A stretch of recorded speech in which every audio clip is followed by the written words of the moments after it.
Setiap manusia punya kisahnya masing-masing. Ada yang hidupnya lurus sejak awal, ada yang sempat tersesat, lalu menemukan jalan pulang. Ini adalah cerita tentang Aini, seorang perempuan yang pernah tenggelam dalam dunia kelam, tapi akhirnya menemukan cahaya. Perjalanan hidupnya penuh lika-liku, penuh tawa, air mata, dan perjuangan. Ini bukan sekadar cerita tentang dosa dan penyesalan, tapi tentang harapan dan kesempatan kedua. Karena dalam hidup, seburuk apapun masa lalu kita, Allah selalu membuka pintu taubat bagi mereka yang ingin kembali. Dan inilah kisahnya.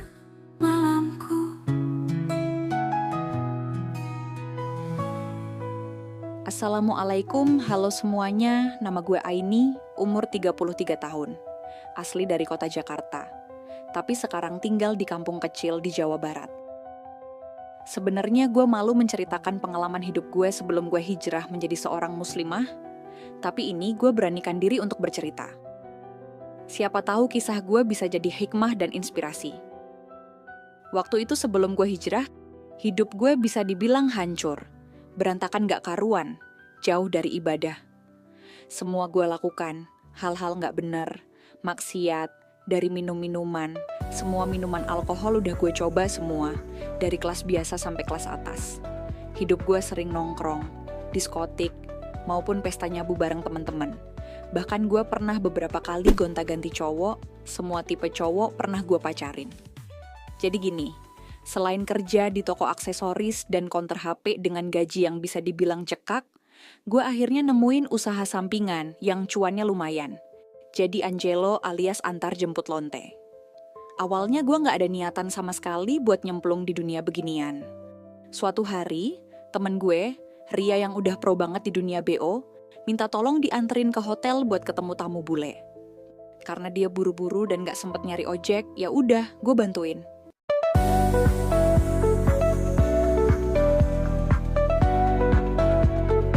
Pas nyampe di hotel, si bule udah nunggu di lobi. Gue kira mereka ngobrol biasa. Tiba-tiba Ria nyamperin gue dan bilang, "Nih bule suka sama lo, mau ngajak main bareng. Lumayan lo bayarannya." Gila, gue langsung mundur teratur. Oke, gue emang suka main cowok, tapi bukan jual diri. Beda cuy. Dari situ, kerjaan sampingan gue dimulai. Awalnya cuma nganterin Ria doang. Tapi lama-lama, makin banyak temennya yang tahu kalau gue bisa diandelin buat antar jemput mereka ke hotel.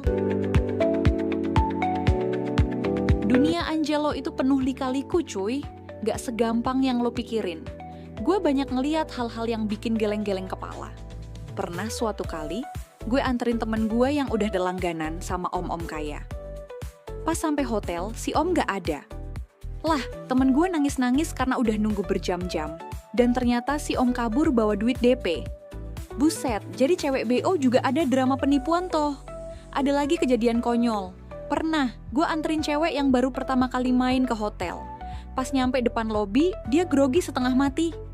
Saking gugupnya, dia malah balik badan dan narik gue masuk ke hotel. Gue yang panik langsung ngomong, "Woi, gue cuma Angelo bukan pemain." Tapi ada juga sisi gelapnya. Gue sering lihat teman-teman gue dijanjiin ini itu sama tamunya, terus ditinggal gitu aja. Ada yang dijanjiin dinikahin, ada yang dijanjiin dikasih duit gede tapi ujung-ujungnya cuma PHP. Beberapa kali gue kepikiran, gila ini kerjaan ngeri juga ya, tapi ya duitnya lumayan. Lama-lama gue mulai muak. Duit sih dapet, tapi cepet abis, duit setan dimakan jin dan hidup gue makin hampa.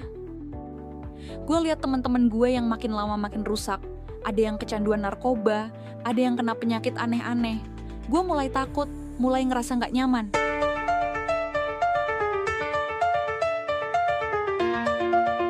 Puncaknya, suatu hari ada tamu bule yang nawar gue langsung. Gue kaget setengah mati. "Gue Angelo, bukan barang dagangan om." Tapi si bule gak peduli, malah nawar harga. Gue langsung kabur dari situ. Sejak hari itu, gue mutusin buat berhenti. Udah cukup dunia begini, gue mau cari hidup yang lebih waras. Tapi masalahnya, gue masih pacaran sama cowok. Dan hubungan gue sama dia juga gak jelas arahnya. Tahun 2016 gue pacaran sama cowok, sebut aja namanya Agus. Nggak ganteng-ganteng amat sih, tapi entah kenapa gue suka aja. Mungkin gue pikir dia serius. Hubungan gue sama Agus ya begitulah. Seminggu sekali ketemuan di penginapan, kalau nggak begituan ya nggak afdol. Kadang dia yang ngajak duluan, kadang gue yang ngajak duluan. Tapi lama-lama gue mikir hubungan gue sama dia ini nggak jelas. Tiap gue ngajak nikah, jawabannya selalu, "Atar ya sayang, kalau aku udah dapat kerja. Aku takut nggak bisa nafkahin kamu." Ya Allah Gus, lo tuh nyari kerja atau nunggu undian berhadiah? Udah bertahun-tahun masih belum dapat kerja juga. Akhirnya gue mikir, jangan-jangan dia cuma pengen enaknya aja. Dan disitulah gue punya ide. Ide gila.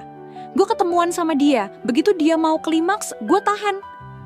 Gue sengaja biar gue bunting. Kali ini gue suruh dia gak pakai pengaman. Gue pikir kalau gue hamil, dia pasti nikahin gue. Dan bener, gue hamil. Jadi, setelah gue sadar gue hamil, gue langsung ngomong ke Agus. "Gus, lo harus tanggung jawab. Gue udah isi perut anak lo." Dia kaget. Muka pucat kayak lihat setan siang bolong. Tapi bukannya langsung bilang, "Oke, kita nikah," dia malah bilang, "Tapi sayang, aku belum siap." Ya Allah, sabar Aini, sabar. Gue pengen jambak tuh orang di tempat. Bulan demi bulan berlalu. Dan dia masih bilang, "Entar-entar aja." Lah, ini anak dalam perut makin gede Gus. Gue sampai nyembunyiin perut pakai baju longgar biar orang-orang gak curiga. Akhirnya, pas usia kandungan 7 bulan, gue paksain nikah sama dia. Gue ultimatum. Lo nikahin gue sekarang atau gue laporin ke keluarga lo dan keluarga gue. Baru deh dia mau. Pernikahan gue, dingin, hambar, gak ada kebahagiaan. Gue berharap setelah nikah, dia bakal berubah, bakal tanggung jawab, bakal lebih perhatian. Tapi kenyataannya, ya ampun, malah makin cuek. Kerja juga gak jelas, duit gak ada, jarang pulang, alasan klasik, belum dapat rezeki. Anak gue lahir, cewek, cantik banget alhamdulillah. Tapi suami gue makin jarang pulang. Gue stres, capek, kesel. Gue yang ngurus anak sendirian, gue yang cari makan, gue yang banting tulang, dia mah entah kemana. Uang belanja nol besar. Gue udah gak tahan. Akhirnya, gue mutusin pulang ke kampung.